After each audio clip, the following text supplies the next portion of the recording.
Welcome to New Possibilities. I speak truth to power without fear. So, on Facebook, I saw a number of articles dealing with Reverend Jasper Williams Jr.'s eulogy to Aretha Franklin. You know, a lot of people had problems with some of the things that he said.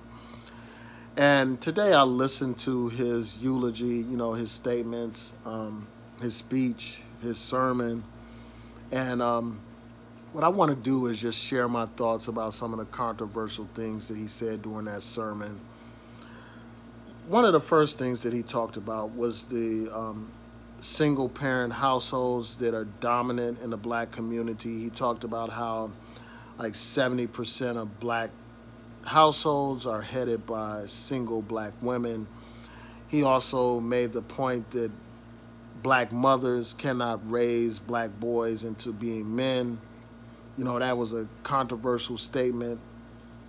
He also talked about black lives, and he talked about this whole issue of whether or not black lives matter. He talked about how, the Klan killed like 3,000 people within a 85-year period, and he compared that to the number of people that get killed every year in the black community as a result of so-called black on black violence.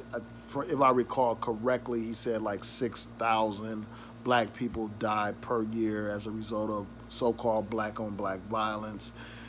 And he basically was making the point that far more people have been killed at the hands of other black people than the number of black people that have been killed by the Klan.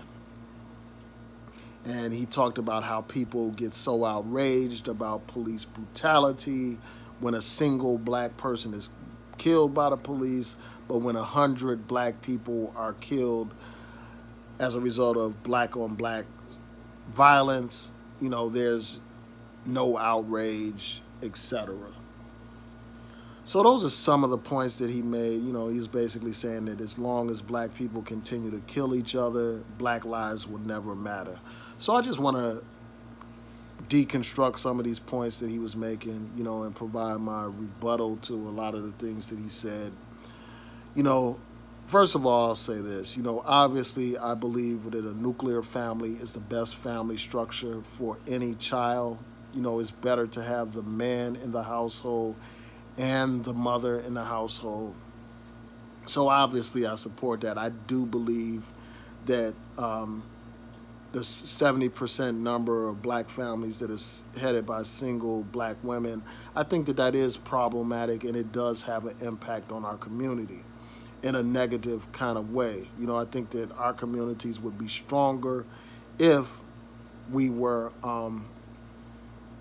if we had a two-parent household structure, if that was more common in the black community, as opposed to the situation we have right now with 70% single-parent households.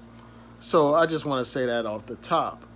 But I think that to suggest that a black woman cannot raise a black boy, I think that that is, just ridiculous, man. I think that, first of all, there are plenty of successful, healthy, well-adjusted black men who were raised by single mothers.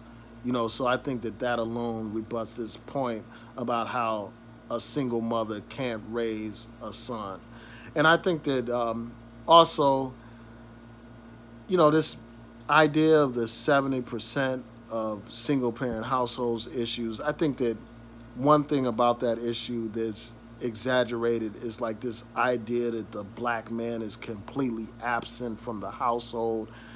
That myth has been destroyed by studies done by the Center for Disease Control, where they point out how black men, even when they are separated from the mother of their children, they are still actively involved in their children's lives. In fact, they are more involved in other groups of men. So I think that we need to stop perpetuating this false narrative that black men have abandoned their children, when many black men are there for their children, even if they don't live in their household with their children. They still visit their children. They're still involved with their children. They still spend quality time with their children. And too often, we don't acknowledge that reality. So that's a point that has to be made. And then with respect to this issue of um, inner city violence, this so-called black on black violence issue, obviously, you know, it is a problem that we have so-called black on black violence. But before I even go into that, let me just break down this whole term black on black violence. I mean, that term is problematic because, first of all, most groups of people commit violence primarily in their particular groups. Like white people primarily commit violence against other white people, Latino people commit violence primarily against other Latinos, etc. So the community that you are closest to is the community that is, where someone is more likely to engage in their violence against. So, this idea that black people killing each other is some kind of unique human experience is just false. All groups of people engage in violence within their particular group and primarily within their particular group. So that whole term of black on black violence is problematic. The second thing is this. People keep perpetuating this false narrative that black people don't care about so called black on black violence. The fact of the matter is, there are groups all around this country in the black community that are fighting to bring about peace in black communities. They are struggling to end the violence. You have many stop the violence groups, many anti violence groups in the black community. Whether we're talking about here in Baltimore, where you have Baltimore Ceasefire, you have 300-man march, you have 300 gangsters, you have all these different groups that are trying to bring about peace in the city of Baltimore. And the same is true in other cities, like Chicago, for instance. You had massive demonstrations in Chicago where thousands of people turned out protesting against the violence that is plaguing that city. You see the same all around the country where people are actually marching against violence, speaking out against violence, organizing vigils, doing their part to make a difference in the black community. So, this idea that black people don't care about inner city violence and we only are concerned about police violence is pure nonsense. So I think that needs to stop being perpetuated. This false narrative needs to cease. And the other thing is this, man. These people that constantly bring up this black on black violence argument, all they're doing is deflecting from a very real problem of police brutality. The police are supposed to protect and serve the black community. They're not there, ideally, that's what they're supposed to do, serve the community. Whether it's a black community, a white community, a Latino community, they are public servants. But instead of serving the community and protecting the community, too often we have police officers that brutalize black people, that harass black people, that kill black people, and too often they get away with killing black people. They're not even charged, and when in a few instances where they are charged, they walk. That is deeply problematic. It is a systemic problem that has to be addressed. And that is one of the things that distinguishes that problem from so called black on black violence or inner city violence. If the police catch a black person who's killed another black person, more likely than not, that black person is going to jail for that crime. That, person in the hood, that gangster, that drug dealer who kills somebody is going to jail for that crime. The same is not true for the police that lynch our people on a daily basis. And for that reason, that issue demands that we call for justice. It demands that we speak out against police brutality. And we will not be silenced by people trying to take us off onto some irrelevant tangent about so-called black on black violence. It's time for that to end. And there is, a couple of other points that I need to make. about this whole thing. I just think that a lot of times these pastors are so out of touch with the black community, man. They don't have a clue about what's going on in the black community. And that's why, unfortunately, many of these churches have become irrelevant. Here you have a situation where black men are being killed by these police. And too often these churches are silent. They are more concerned with stacking up their dollars by collecting from poor people than they are concerned with improving the conditions of the black community.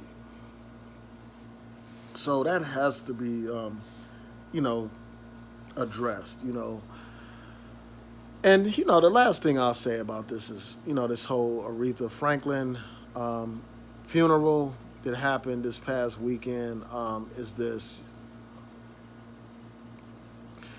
And that's the fact that, it's just problematic that you had all these people grandstanding, instead of focusing on remembering and honoring the life of Aretha Franklin, people basically turned that funeral into a political rally. They turned it into you know, an opportunity to attack Donald Trump. And I'm always down for bashing Donald Trump.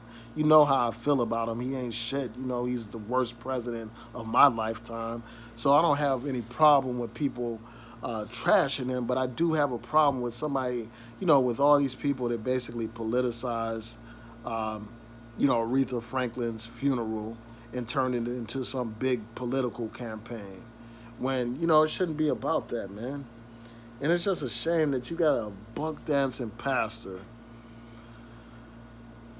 who's basically pointing the finger at black people, blaming black people for everything, instead of looking at the system and, dealing with this police brutality. I mean, this violence that we see in our community doesn't happen in a vacuum. It's not just because black people don't have any values or they abandon God or anything like that. There are very tangible problems that lead to the violence that he is complaining about.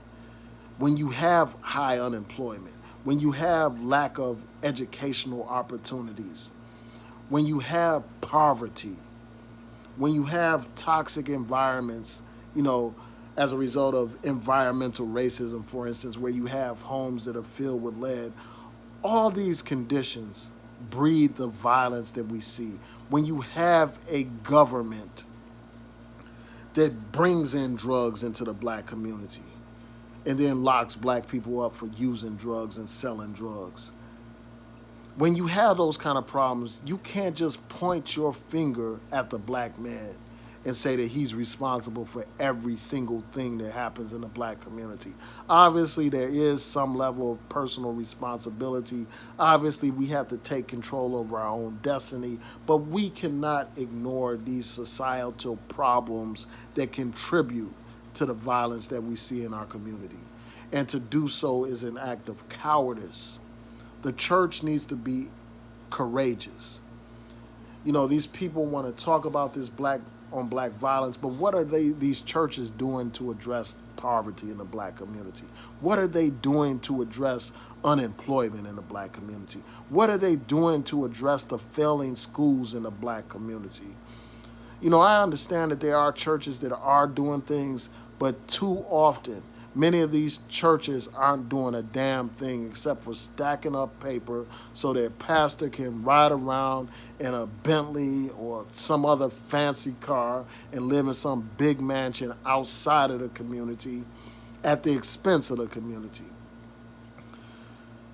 So those are my thoughts about this, man. It's just a shame that this brother, squandered this opportunity, by basically attacking the black community and not speaking out on the issues that actually are responsible for these problems we see in our community. And then, like, the fact of the matter is, he was supposed to be eulogizing Aretha Franklin. Instead of doing that, he basically went on one of these right-wing rants. So anyway, tell me what y'all think about Reverend Jasper Williams Jr.'s sermon. Peace.